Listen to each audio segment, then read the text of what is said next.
Otra de las cosas que más gracia me hace es la amenaza comunista. Dice, es que había un complot porque iban a hacer de España una sucursal de la Unión Soviética. En el artículo amplio que algunos de mis compañeros, al que quiera, se le puede enviar por email, pongo en el anexo los famosos documentos. Bueno, estos son unos documentos que les dieron publicidad a Joaquín Ararán, Manuel Aznar, Ricardo de la Cierva, pero también Luis Fernández Suárez. Este señor, por cierto, que es el que escribe la entrada de Franco en el diccionario biográfico, es un medievalista. Yo soy medievalista, no es de los que leo mucho, llevo sin aportar nada como 30 años, pero es que además es el secretario de la Fundación Francisco Franco y el secretario de los Amigos del Valle de los Caídos, de la Cofradía del Valle de los Caídos. Pues, por ejemplo, Carlos Seco Serrano, Stanley J. Payne, etcétera, siguen utilizando esto, aunque por ejemplo hasta Ricardo de la Cierva reconoció que los documentos son falsos.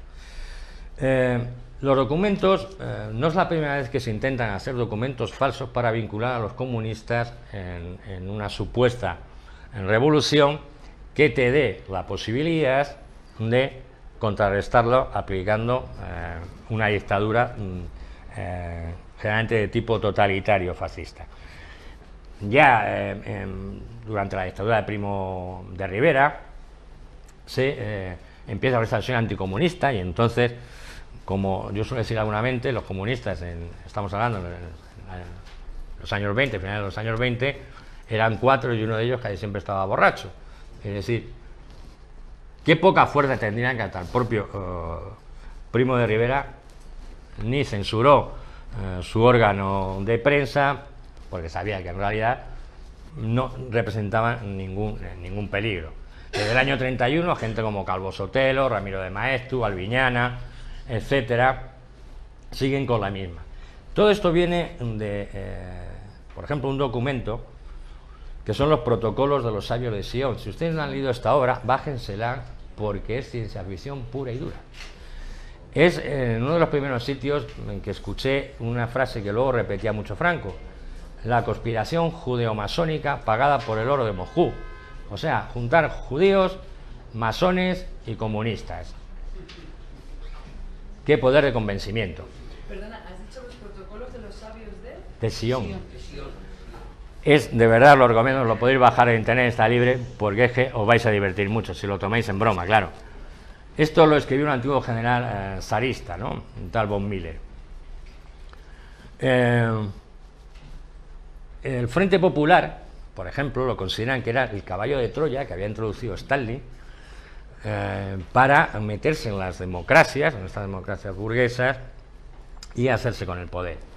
Desde el primer momento la Comité lo que hace sí es potenciar los frentes populares, pero dando claramente la consigna de que hay que apoyar a las democracias burguesas, a las democracias liberales, en contra, para parar lo que ya se estaba previniendo, el auge y el avance del fascismo.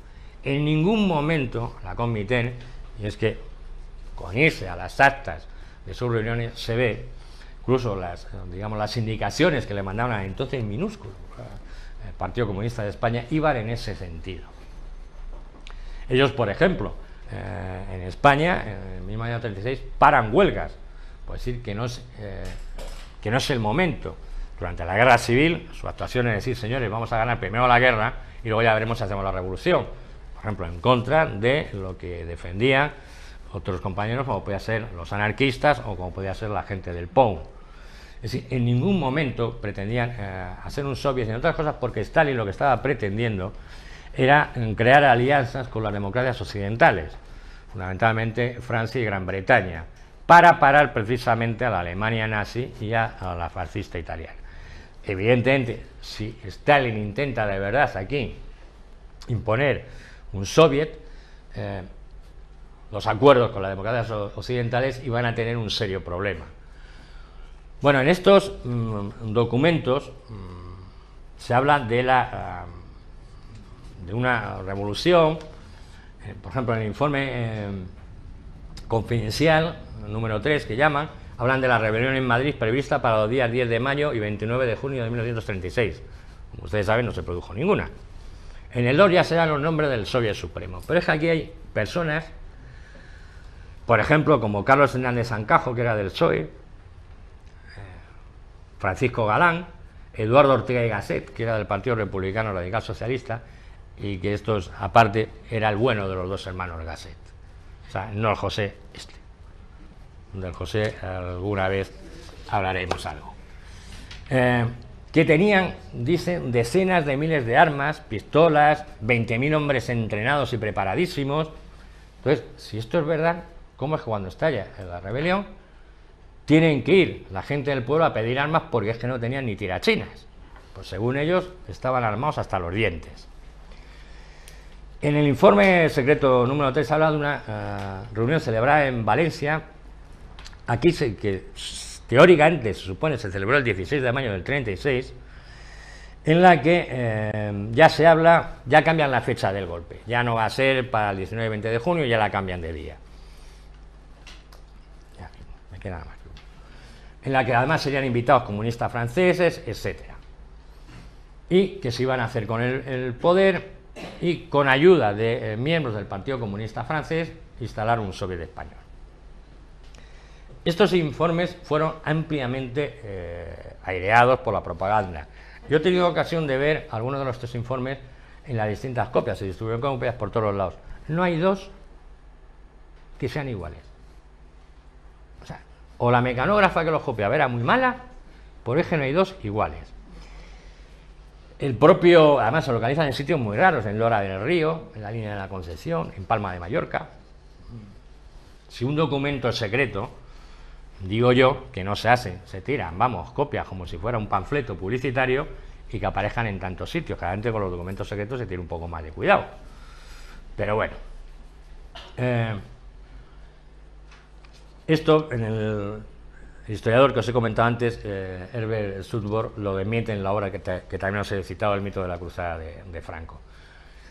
Pero, para más, Gil Robles, todos sabéis quién es, dice: nunca he creído en la posibilidad de un alzamiento comunista en aquellos momentos, y mucho menos con la participación directa de la Comité. Es decir, y esto ya lo decía Gil Robles.